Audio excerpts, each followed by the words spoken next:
Chuck is president of Strong Towns, a nonprofit dedicated to helping America's towns achieve financial resiliency. He is author of The Thoughts on Building Strong Towns, Volume 1, and he is the primary author of Strong Towns blog, also host of the Strong Towns podcast. You could also find him on TEDx, because I happened to be scanning one day and found him there. And so I am very excited to introduce my friend Chuck Marohn.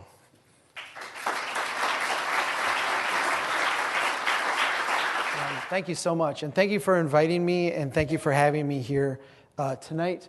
Our mission is to support a model of growth that allows America's towns to become financially strong and resilient. This presentation is part of what I'm going to talk about tonight are things that I've been going around the country speaking to communities about. There's three main takeaways that I want to leave you with. I'm going to start with this and end with this. The first is that the current path that cities are on is not financially stable. The second, the future for most cities is not going to resemble the recent past. And then the third, the main determinant of future prosperity for cities is going to be the ability of local leaders to transform their communities. A little bit on nomenclature. I sometimes talk about cities. I talk about towns. I talk about, counties or boroughs or whatever. What we're really talking about are local units of government. If I were to name my organization Strong Local Units of Government, it wouldn't stick as well as Strong Towns. It would be a lot to type in every time you went to the website. So it's Strong Towns. But if I switch back and forth, just interpolate in your mind, what we're really talking about here are local units of government. Sometimes as planners, we forget. And we do this as engineers too. We do this as just citizens of this country.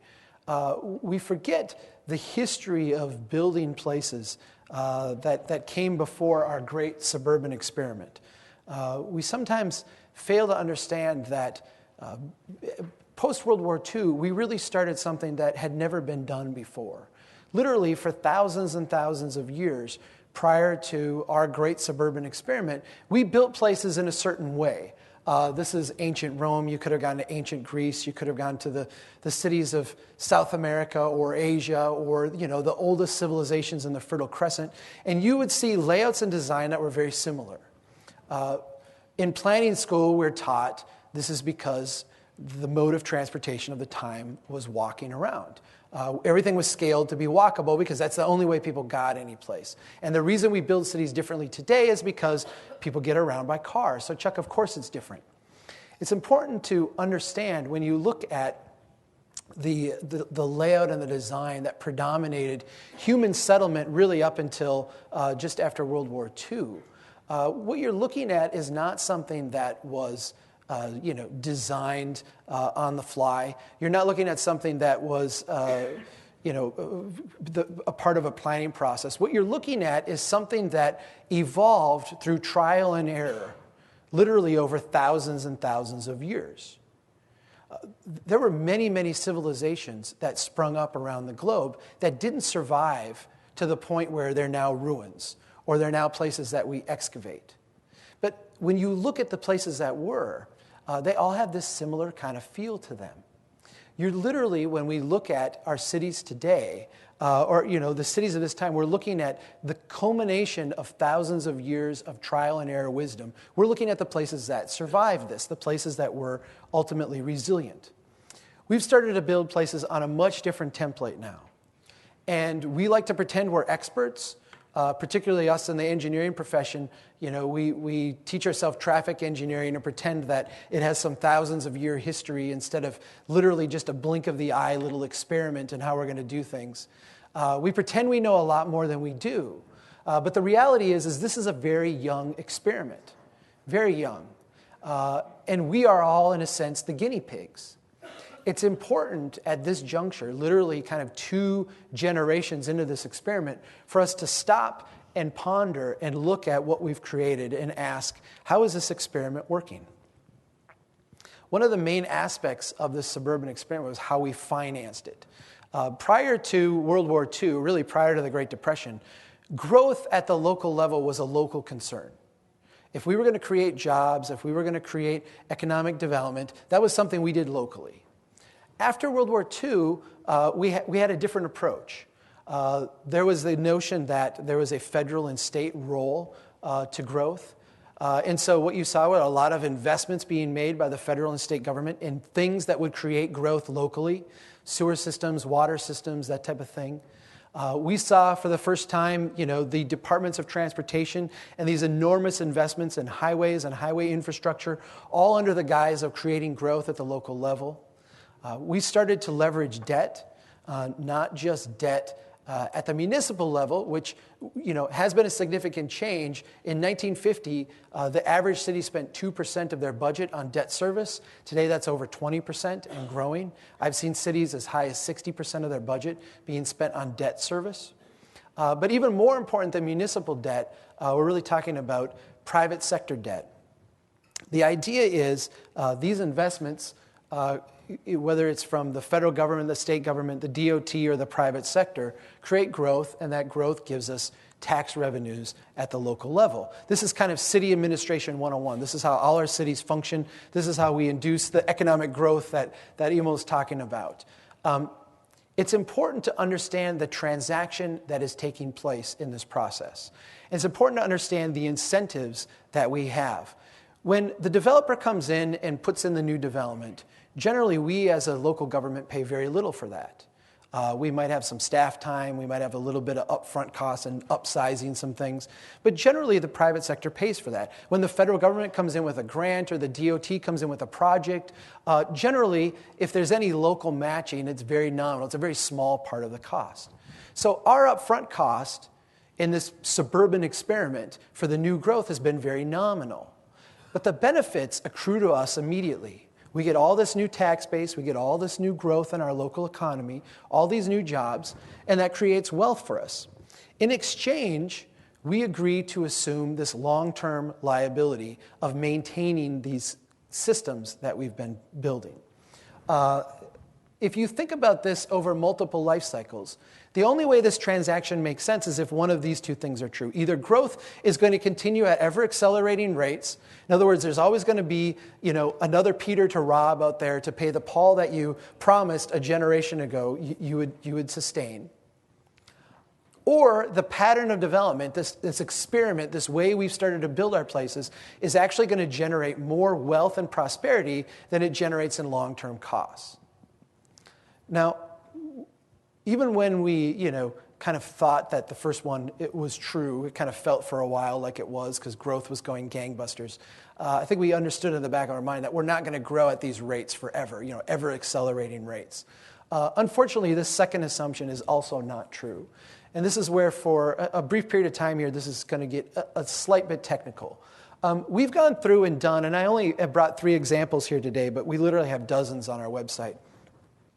Which I'll give you that address at the end, that go through and analyze existing developments. And I am obsessive as an engineer about analyzing real-world examples, nothing theoretical, and things that are nice and clean, not a lot of background noise, not a lot of other things that would interfere with the analysis. This is kind of the quintessential one. This is a dead-end cul-de-sac, kind of suburban development on the far edge. This is a subdivision with some 2.5-2-acre lots, roughly. The only infrastructure here is a dead-end road. So this is kind of the stuff you'd find on the way, way far edge of a community. The city's policy was that every road in the city should be paved. And so the city went out and paved this road. The property owners here paid half the cost, and the city paid the other half. We looked at the tax base within this development. And when I say background noise, white noise, what I'm really talking about is, there's no through traffic here. The only people utilizing this road are the people that live there. If the people weren't there, there'd be no need for the road. So really, we looked at the taxes that those people are contributing to the overall tax base and said, how long is it going to take the city to break even on their half of the investment? And the answer is 37 years. Now, the road's not going to last for 37 years, but yet it's going to take the city 37 years just to recoup the cost that they put into paving that road. This would be a little bit more suburban style, a little bit closer in. These are like half-acre, three-quarter-acre lots. You can see some of these over here are a little bit bigger, but the frontage is limited. Again, not a lot of background noise here. This is a closed-loop system. There's a dead-end cul-de-sac up on the top, so there's no through traffic. There's no commercial things going through here. The only people utilizing this are people who get lost or the people who live here, right? We took a look at this one. This was built in the early 80s. The road was paved. It completely fallen apart and needed to be reconstructed. The cost was $354,000. We asked the question, okay, based on the revenue that the city is getting from this development, how long is it going to take them to recoup the cost they just spent? The answer is 79 years. We then asked the question, okay, let's say that we wanted to collect enough money from the people within this development to actually pay for the fixing of their own road before it fell apart. Okay, so we have enough money to when the road falls apart, we've got it, we can fix it. What would that mean? It would mean an immediate 46% increase in taxes and annual increases of 3% over inflation every year for the next 25 years, with all of that money just going to pay for road maintenance.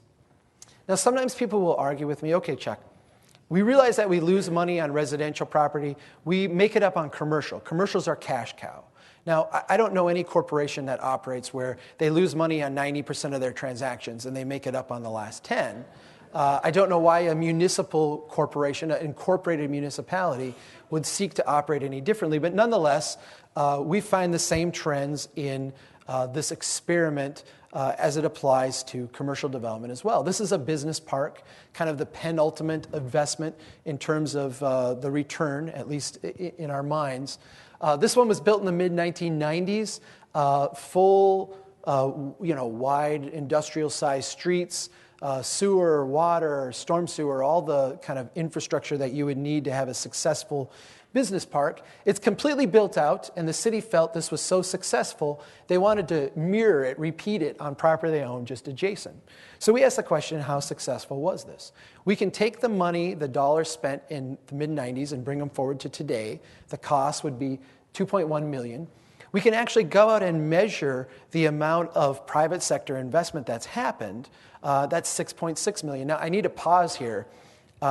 Because of that $6.6 million, it's important to understand a few things. 4 of those lots are a church. Now, I go to church. Churches are a very important part of our community, but the church is not paying any taxes to the city.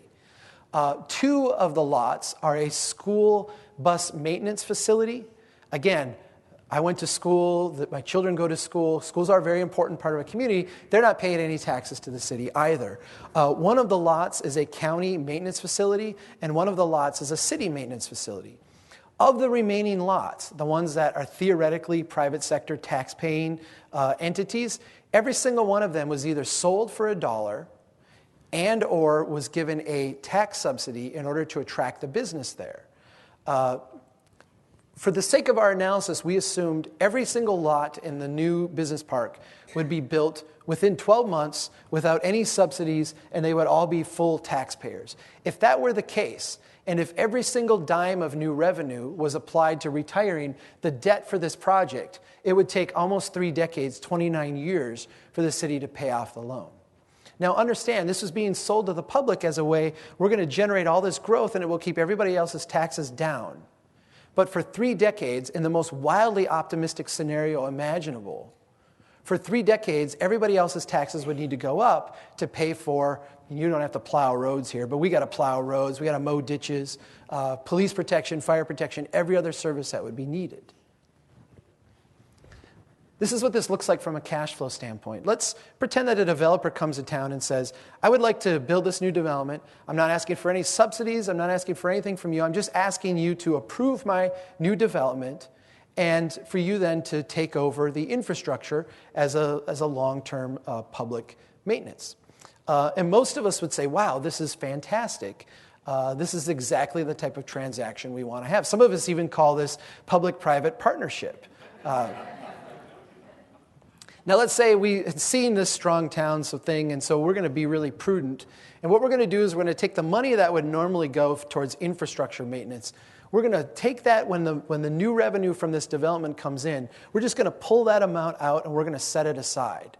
And every year when that revenue comes in, we're going to set it aside and we're just going to keep adding to the pot so that, in 25 years when we got to go out and fix the road or we got to go fix the infrastructure, we've got the money. This is what would happen. In the first year, you'd have a little bit of money. The second year, you would add to that. The third year, you'd add to that. And as you go on and on, every year, the revenue comes in, and you would continue to add to it until you get, 2 decades out, and you would have quite a bit of money saved up. But then when you had to go out and actually fix the infrastructure, what you'd find is that you didn't have nearly enough money. The cumulative amount of wealth that you brought in is not enough to do the job. And so your cash flow goes way, way into the negative. Now, let's pretend that the same developer comes in 2 years later and says, I'd like to do the same project, same size of project, and then comes in 2 years after that and does it again, and 2 years after that and does it again. So in other words, you've got a situation where you've got nice, steady growth. And again, like in the last example, we take the money and we set it aside for the future when we have to maintain this stuff. Here's what would happen.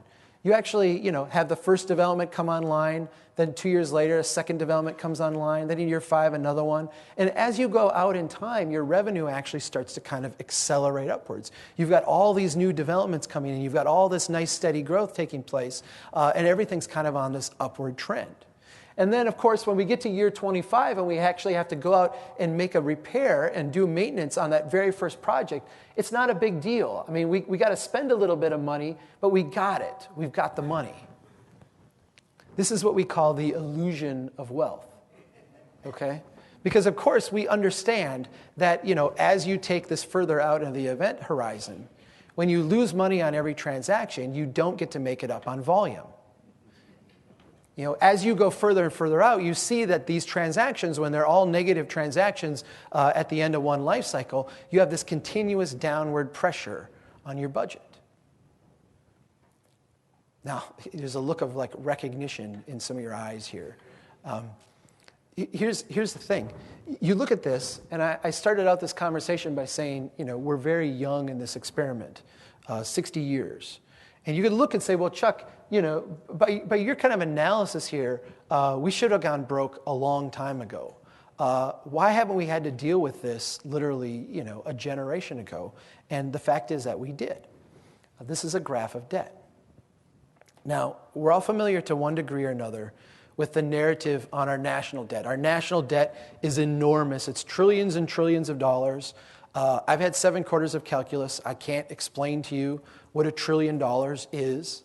I remember when I was in grade school, we had the Weekly Reader, and the Weekly Reader had this thing where it talked about the national debt, and it said, if you converted the national debt into dollar bills and stacked them on top of each other, it would go to the moon and back 23 times. As if for a 4th grader, replacing one abstract concept with another abstract concept would make it, crystal clear. Our federal debt is enormous, right? It's beyond our capacity to understand or comprehend. On this graph, the blue line here is our national debt. The black line is our GDP. This green line right here, the one that soars up, that's our private sector debt. That's debt that you and I have. That's home mortgages, commercial real estate loans, credit cards, auto loans, margin interest accounts, student loans. That's private sector debt. The way we financed the first generation of the suburban experiment was through savings and investment and reinvestment of that cash, that illusion of wealth cash that came from the returns on those early investments. The way we sustained the suburban experiment through a second life cycle is by growth through taking on debt. And if you look, as we crossed over into the third life cycle, growth induced by debt became so important to the system that we actually allowed it to become predatory. We actually allowed people who couldn't afford homes to buy homes. People who could afford modest homes, we induced to buy large homes. People who could afford large homes, we induced to buy enormous homes. We've run out of our capacity to continue this experiment by taking on more and more levels of debt. Obviously, there's some huge implications here. The way we have financed this experiment, the mechanisms that we use are waning. The federal government, the state governments do not have the capacity to induce growth at the local level the way that they did at the beginning of this experiment. The DOTs are all functionally broke. And we don't have time tonight to go deeply into it, but I just actually did a podcast that came out today that talked kind of about this. If you're interested in more about just how bad the DOT situation is, it's really hard to comprehend how broke the DOTs are, but literally 25 cents, 30 cents on the dollar that they have compared to their long-term liabilities. And of course, the private sector is maxed out. We literally don't have the capacity to take on more and more debt to keep this growth machine going. This means that local governments are going to be forced to absorb the costs of their development pattern. If we want that road fixed, we're going to have to pay for it. If we want that pipe repaired, that's going to be our bill.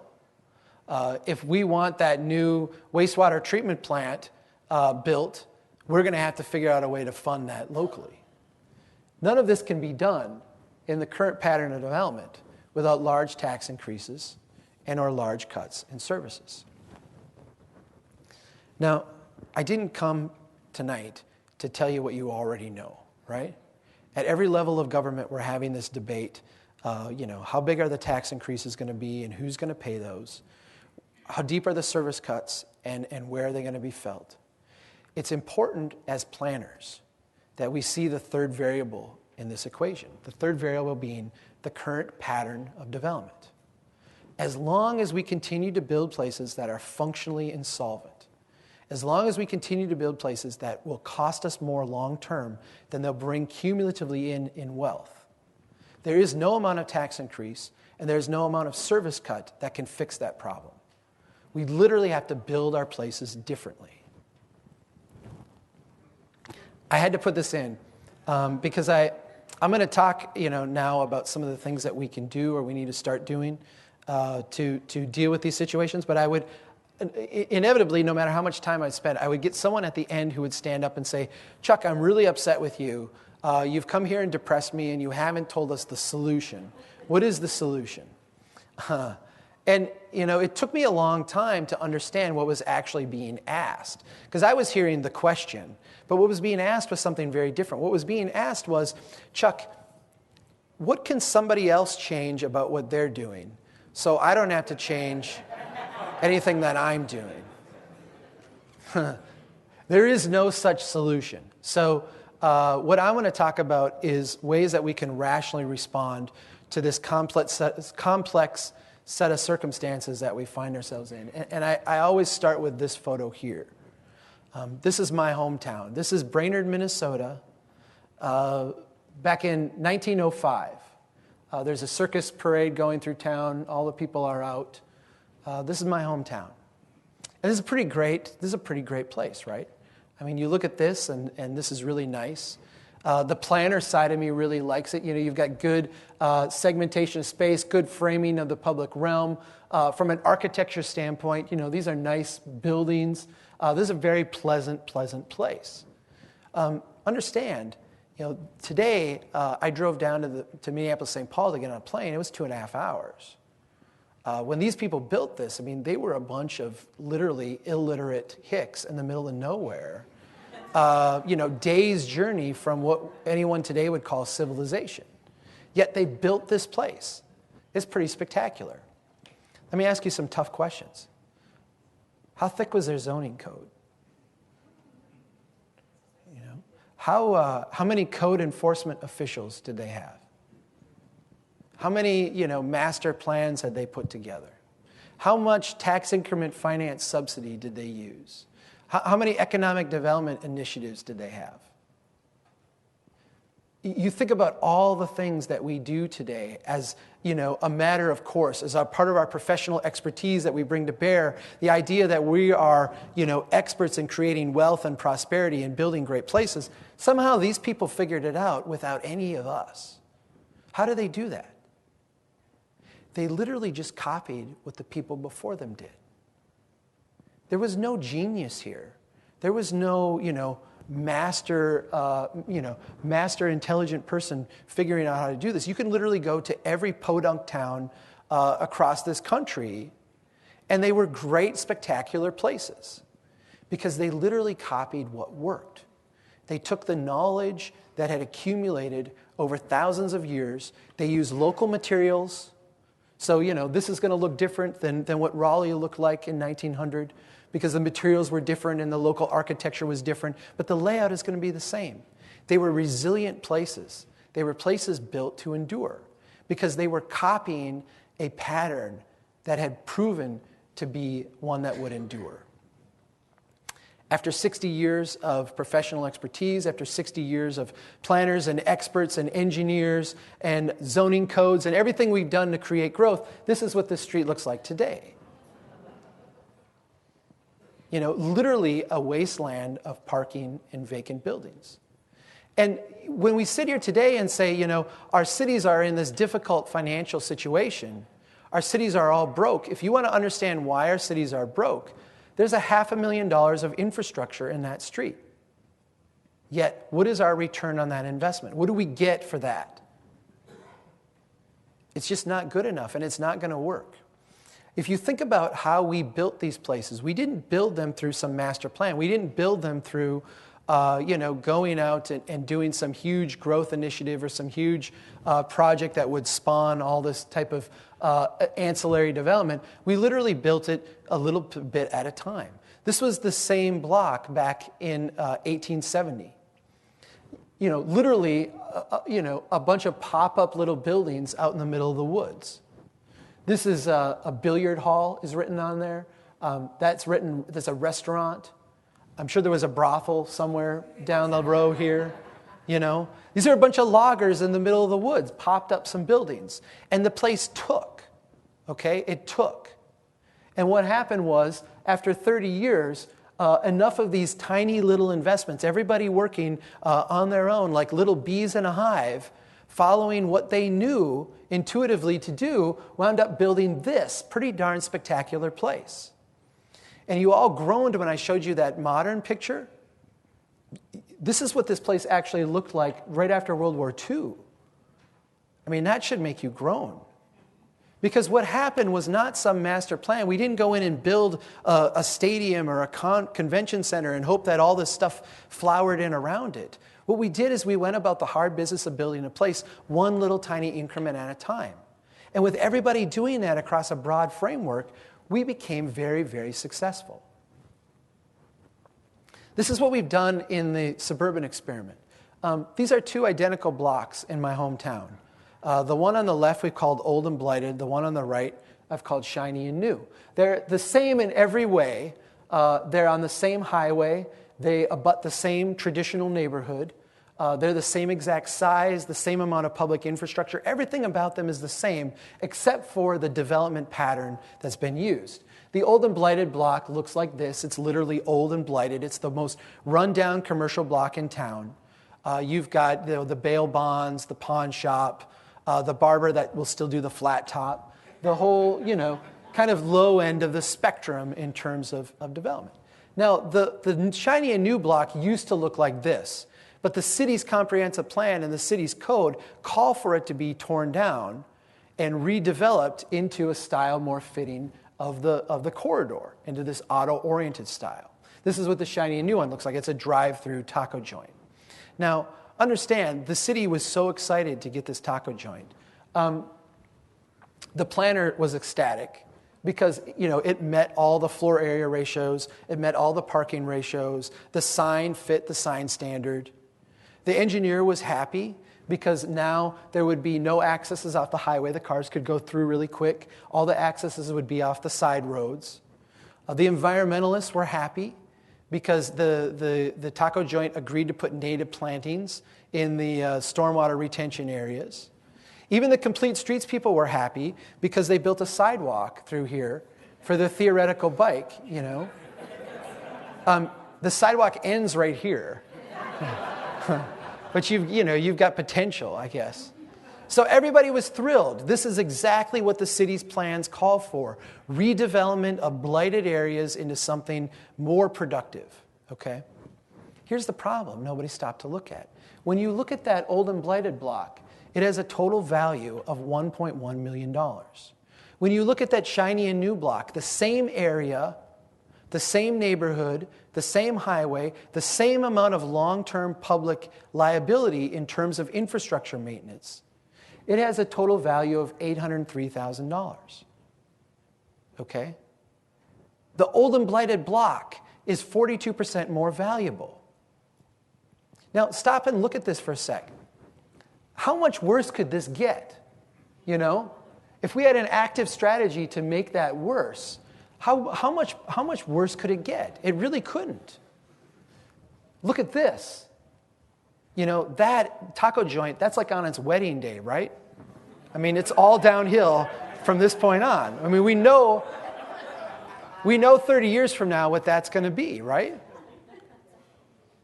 So you've got a development pattern here that is enormously productive versus one that is just inherently not productive. This is what we've done throughout all of our cities across the country as part of this experiment. And if you look at this and say, okay, Chuck, we need to improve the productivity of our places. We have all kinds of ways we can make this more valuable. We've got no strategies for that. None whatsoever. This is a high return, high upside, low downside investment, and this is the exact opposite. We took a look at the development on the edge of town. This is the Fleet Farm complex on the edge of town. You've got the big box store, the auto lot, and the gas station. 18 acres of land. It has a total value of $600,000 per acre. This is the marquee development we've got on the edge of town. We took the same amount of area and applied it to our traditional downtown, our old, rundown, blighted downtown. This is a really nasty place. It has a total value of $1.1 million per acre. It's 78% more productive. Literally, we have been spending tens of millions, hundreds of millions of dollars to induce a development pattern that is incredibly low return and low productivity when we had bequeathed to us this very high productive development pattern, literally built on thousands of years of cumulative knowledge. How do we start to remedy this? There's a guy out of Silicon Valley that came up with this notion. Innovation that happens from the top down tends to be orderly but dumb, while innovation that happens from the bottom up tends to be chaotic but smart. The way this really applies in a city planning role, does anybody know where this is? Yeah, this is Memphis. It's funny because people generally don't know that this is Memphis because nobody thinks pyramids and Memphis. The idea here was that we would build this stadium, and of course the stadium would be a catalyst for additional growth, right? This $50 million investment in a stadium would create all kinds of other growth, and all the consultants and economists and everybody would come to the table and say, oh yeah, that's what'll happen. But of course it didn't happen. This is now, closed. Being turned into a Bass Pro Shop, actually. Let me show you a high return investment. This is also from Memphis. Here's some people out sick of the city not maintaining their street. Sick of the city not giving them the attention that they want. And they literally went up to the store, got buckets of paint, and started painting in crosswalks and sidewalks. They started painting in bike lanes and parking lanes. And with $500 and a weekend, they made the place pretty spectacular. Here's what's important about this. Before they started this project, half of the storefronts were empty. 6 months later, they were all full. And not only were they all full, but the rents that they were getting on the last places were double what they were asking for before the project. $500 in paint, enormously high return investment. Something that a top-down system is never going to identify, but something that a bottom-up, chaotic but smart system is capable of doing. There's models for this. This is Tokyo, 1945. Tokyo had been firebombed for months, and basically everything that could burn did burn. The post-World War II Japanese government in Tokyo had no capacity to organize anything, had no ability to organize any type of zoning, any type of planning, any type of regulation. They couldn't even go out and build infrastructure. All they could do is just respond to what people did. And they literally turned people loose and they said, just go rebuild the city, go rebuild it. And we'll come behind and support it. And of course, we all know what Tokyo looks like today. I love this profession. And I think that, planners have an incredibly important role to play in the recovery of this country and the comeback that we need to do. But we have to ask ourselves some really hard questions. Are we more a part of the problem than the solution? Are we really doing the things that we need to do to bring about the innovations that need to happen to turn our places into very productive, very strong towns? So to close, the current path that cities are on is not financially stable. We've all drunk the same Kool-Aid. We've all followed the same model. We're all in the same place. We didn't trial this suburban experiment in New Jersey and see how it worked. We just literally did it everywhere. The future for most cities is not going to resemble the recent past. I know there's this idea that when the recession's over, we'll go back to 2005 and everything will go again like it was. We're not even going to go back to 1955, let alone 2005. This is an entirely different set of circumstances, and we're going to have to adapt to those. And that means that the main determinant of prosperity will be the ability of local leaders to transform their communities. It's literally going to be up to us to take account of where we're at, to look at this complex set of problems we face, and to start to respond to them rationally. I think we can do it, and I think planners need to be at the forefront of that conversation. This is our website, strongtowns.org. Thank you so much for having me, and I'm looking forward to questions and everything else as part of this panel discussion. So thank you.